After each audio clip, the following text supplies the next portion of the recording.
दोस्तों, आज हम आपको इस वीडियो के माध्यम से किन्नर से संबंधित 6 टॉपिक बताने वाले हैं जो आप लोगों के लिए जानना बहुत ही ज्यादा जरूरी है। जिसमें पहला टॉपिक, किन्नर का आशीर्वाद किस दिन लेना चाहिए। दूसरा टॉपिक, किन्नरों को कभी दुखी क्यों नहीं करना चाहिए। तीसरा, किन्नर को क्या नहीं देना चाहिए।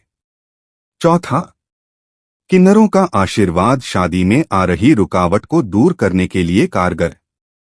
पांचवां, किन्नर को पैसे देने से क्या होता है। छठवां, धन की तंगी दूर करने के लिए किन्नरों का आशीर्वाद है लाभकारी। इसके अलावा इस टॉपिक से जुड़ी अन्य और भी जानकारी प्रदान करने वाले हैं। तो यह सभी महत्वपूर्ण जानकारी पाने के लिए आज का हमारा यह वीडियो अंत तक जरूर देखें। तो आइए हम आपको इस बारे में संपूर्ण जानकारी प्रदान करते हैं। किन्नर का आशीर्वाद लेने से क्या होता है। दोस्तों, किन्नरों को आपने पैसे मांगते तो जरूर देखा होगा। इनको हर जगह देखा जा सकता है।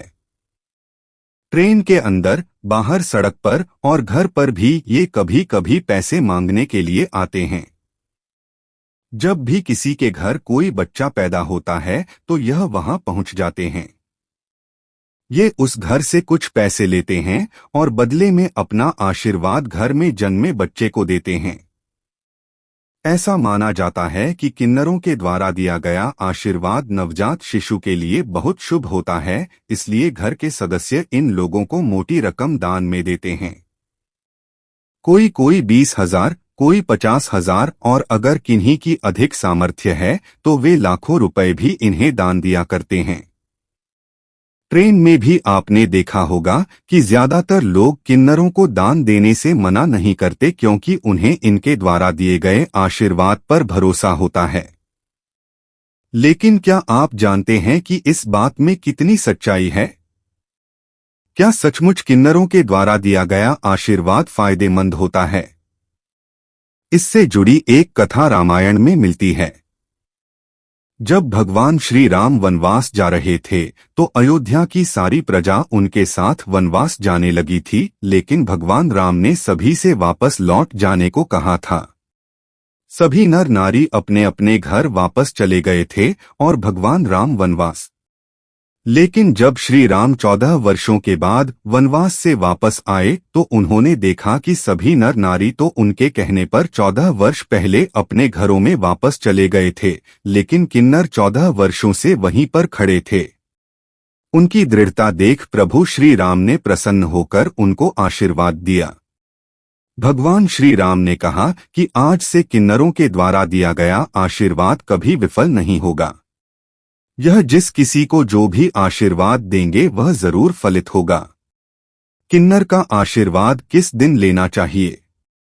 आपने काफी जगह पर देखा और सुना होगा कि किन्नर के आशीर्वाद लेना हमारे लिए बहुत ही अच्छा माना जाता है। अगर कोई किन्नर सच्चे मन से हमें आशीर्वाद दे देते हैं तो हमारा जीवन सुखमय बन जाता है। किसी भी किन्नर के आशीर्वाद लेना हमारे लिए खूब ही लाभदायी माना जाता है। ज्योतिष शास्त्र के अनुसार किन्नरों का आशीर्वाद लेने से हमारे जीवन की समस्या दूर होती है और हमें धन धान्य की प्राप्ति होती है। वैसे तो आप किन्नर का आशीर्वाद कभी भी किसी भी दिन ले सकते हैं। किन्नर का आशीर्वाद अगर आपको किसी भी दिन मिलता है तो यह आपके लिए शुभ माना जाता है। लेकिन अगर अपर बुधवार के दिन किन्नर के आशीर्वाद लेते हैं तो यह आपके लिए बहुत ही शुभ माना जाता है। बुधवार के दिन किन्नर के आशीर्वाद लेना आपके लिए अति उत्तम माना जाता है।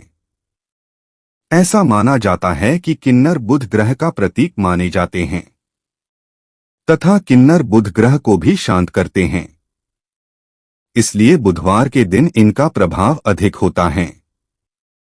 इस वजह से बुधवार के दिन किन्नर के आशीर्वाद लेने से हमें विशेष फल की प्राप्ति होती है। ऐसा माना जाता है कि बुधवार के दिन किन्नर के आशीर्वाद लेने से हमारी किस्मत बदल जाती है। और हमें सौभाग्य की प्राप्ति होती है। अगर आपको बुध ग्रह के कारण कोई भी परेशानी का सामना करना पड़ रहा है तो आपको बुधवार के दिन किन्नर के आशीर्वाद अवश्य लेने चाहिए। इससे आपके जीवन में बुध ग्रह से जुड़ी समस्या दूर होती हैं। ज्योतिष शास्त्र के अनुसार जो बच्चे पढ़ाई में कमजोर होते हैं ऐसे बच्चों के लिए किन्नर के आशीर्वाद बहुत ही लाभदायी माने जाते हैं। ऐसा माना जाता है कि ऐसे बच्चों को बुधवार के दिन किन्नर की गोदी में बिठाकर बुध नक्षत्र में किन्नर के आशीर्वाद लेने से बच्चा पढ़ाई में अच्छा बनता है तथा बच्चे को सौभाग्य की प्राप्ति होती है।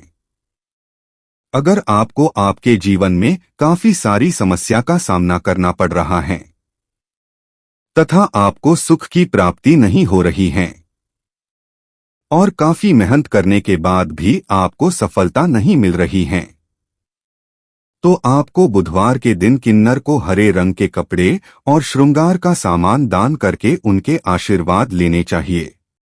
इससे आपको धन और सफलता की प्राप्ति होती है और आपके जीवन से समस्या दूर होती है।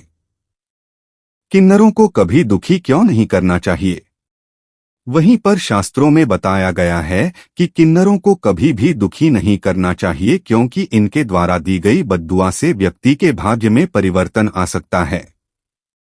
ऐसा बताया गया है कि किन्नरों की बद्दुआ से व्यक्ति की जन्म कुंडली का बुध ग्रह कमजोर हो जाता है जिससे आगे चलकर उसकी शादी में रुकावट आती है, उनका व्यवसाय बाधित होता है और धन की तंगी इन्हें झेलनी पड़ती है। किन्नर और बुध ग्रह का सीधा संबंध है। किन्नर भी नपुंसक होते हैं और जन्म कुंडली का बुध ग्रह भी नपुंसक होता है। शास्त्रों के अनुसार अगर आप किसी किन्नर को दुखी करेंगे तो आपके बुध ग्रह पर इसका सीधा असर पड़ेगा। किन्नर को क्या नहीं देना चाहिए?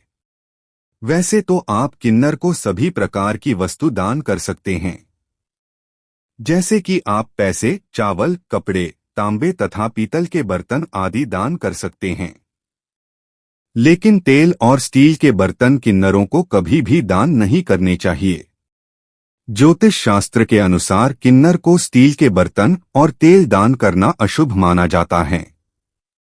ऐसा माना जाता है कि किन्नर को तेल और स्टील के बर्तन दान करने से आपके जीवन में धन से जुड़ी समस्या आने लगती है। इससे आपको काफी सारी नुकसान हो सकता है। आप छोटी मोटी समस्या से गिर सकते हैं।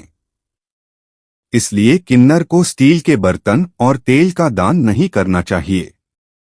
किन्नरों का आशीर्वाद शादी में आ रही रुकावट को दूर करने के लिए कारगर। शास्त्रों में यह भी बताया गया है कि अगर किसी की शादी में रुकावट आ रही है तो वह किन्नरों के द्वारा दिए गए आशीर्वाद से इन रुकावटों को दूर कर सकता है। यहाँ तक कि धन की तंगी से भी किन्नरों के आशीर्वाद के द्वारा छुटकारा पाया जा सकता है। अगर किसी के बच्चों की शादी नहीं हो रही है या उसमें रुकावट आ रही है तो ज्योतिष शास्त्र में इसका एक उपाय बताया गया है जो किन्नरों के आशीर्वाद से जुड़ा है। उपाय यह है कि अगर किसी के बच्चों की शादी नहीं हो रही है तो उसे बुधवार के दिन अपने घर पर किसी किन्नर को बुलाना चाहिए और उसे श्रृंगार की सामग्री देनी चाहिए। श्रृंगार की सारी सामग्री हरे रंग की होनी चाहिए। सामग्री देने के बाद उस व्यक्ति को चाहिए कि अपने बच्चों से किन्नर के पैर छूने के लिए कहे। ऐसा करने पर अगर वह किन्नर उसके बच्चों को आशीर्वाद दे देता है तो निश्चित रूप से उनकी शादी में आ रही रुकावट दूर होगी। किन्नर को पैसे देने से क्या होता है? किन्नरों को पैसा देना बहुत ही शुभ और लाभदायी माना जाता है। ऐसा माना जाता है कि अगर आप किसी भी किन्नर को पैसे देते हैं और किन्नर खुश होकर आपको भी पैसे देते हैं तो मान लीजिए कि आपका भाग्य खुल गया है। ऐसा होने पर आपके जीवन में धन से जुड़ी कोई भी समस्या नहीं होती है। आपको हमेशा के लिए धन की प्राप्ति होती रहती है। अगर आप किन्नर को पैसे देते हैं तो इससे आपकी समस्या खत्म होती है और अपार धन की प्राप्ति होती है। किन्नर को पैसा देने से आपको आर्थिक तंगी से भी छुटकारा मिलता है, इसलिए किन्नर को पैसा देना शुभ माना जाता है। धन की तंगी दूर करने के लिए किन्नरों का आशीर्वाद है लाभकारी। अगर कोई धन की तंगी से जूझ रहा है और इससे छुटकारा पाना चाहता है तो शास्त्रों में इसके लिए एक उपाय बताया गया है, जो है किन्नरों का आशीर्वाद। अगर कोई धन की तंगी से छुटकारा पाना चाहता है तो उसे बुधवार के दिन किसी किन्नर को दान अवश्य देना चाहिए। अपनी सामर्थ्य के अनुसार दान देने के बाद उसे किन्नर से 1 रुपया का सिक्का मांग लेना चाहिए। किन्नर से लिया गया वह 1 रुपया का सिक्का उसे अपनी तिजोरी में रख देना चाहिए और फिर इस उपाय को करने के बाद उसकी तिजोरी कभी खाली नहीं होगी।